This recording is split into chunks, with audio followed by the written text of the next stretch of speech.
Well, OPEC members have officially agreed to cut oil production by 1.2 million barrels per day. It's the first such agreement in nearly a decade. We had made great success today with the cooperation and understanding of all member countries. We have been able to reach an agreement that OPEC reduces approximately 1.2 million barrels a day. Well, the deal wasn't an easy one, however, with the cartel's de facto leader Saudi Arabia at loggerheads with Iran. Though later reports say the Iranian oil minister did leave the gathering saying he was very happy with the results, while other states have agreed to cuts. Tehran has been allowed to slightly increase production to bring it up to pre-sanction levels. Without further ado, let's go live to Igor Piskunov, who's in Vienna for us, keeping a close eye on things. Igor, what's the latest there? Well, OPEC are calling this a historic decision aimed at rebalancing the global oil markets. And, well, frankly, many people expected this cut to be established, but there were a lot of skeptics as well, because earlier OPEC made promises to reduce production, but they never really went through to the actual decision due to some massive differences between some of OPEC's key states. It looks like the negotiations weren't very easy. In fact, Indonesia is temporarily suspended from the organization. Also, it looks like different members are taking the hit differently, and Saudi Arabia will be reducing the most amount of production. But what's very important is that they're saying that OPEC was able to make this decision only after receiving guarantees from other major oil producers, non-members of the organization, who are going to be suspending global oil production, well, their oil production altogether, by about 600,000 barrels per day, half of which is going to be done by Russia. And there's already been confirmation from Russia's energy minister. Russia is ready to join this agreement aimed at stabilizing global oil markets. As a result of our negotiations that have been ongoing for the last few months with both major OPEC and non-OPEC states, Russia will gradually cut its oil production in the first half of 2017 by 300,000 barrels per day.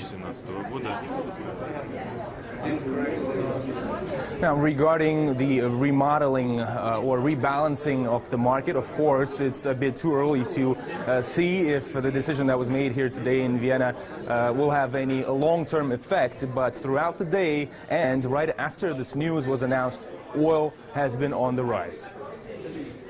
It certainly has. Latest news around 12%, I believe. So mission complete, it seems, for OPEC. Igor Piskunov there bringing us the latest from Vienna.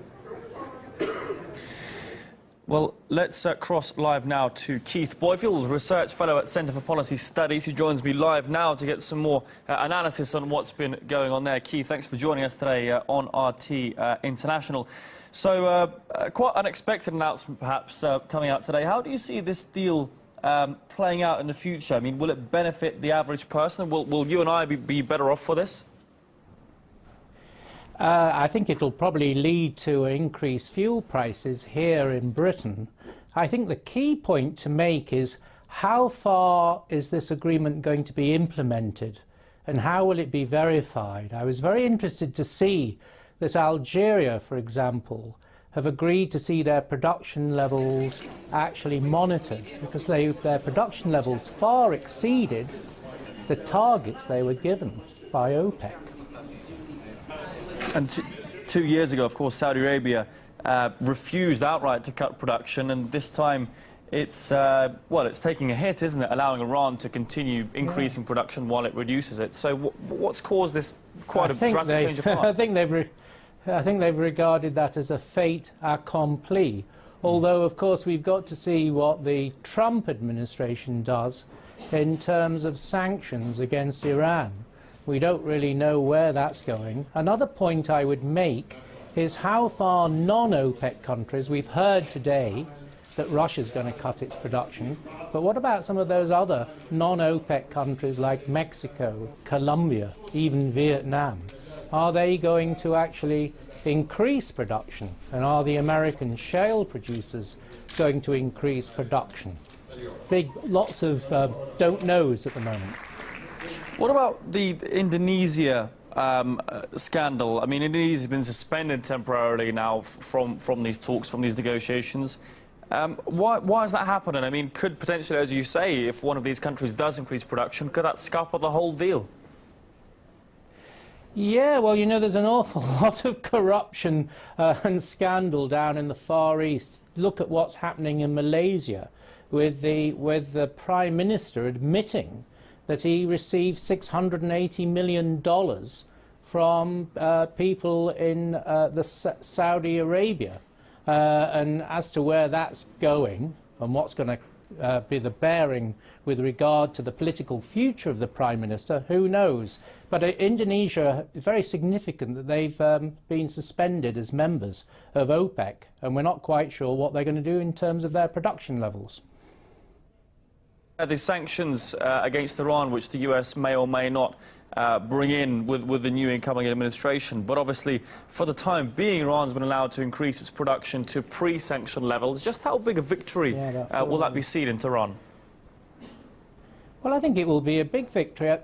Issue about Iran is how far can they get their production levels back to, I think it's the 4 million barrels a day that they were doing, or basically producing, pre-sanctions. They need to invest a great deal in their industry, which is why a lot of Western Europeans, the companies from Western Europe, have been flying over to Iran because they see a lot of good business there for them.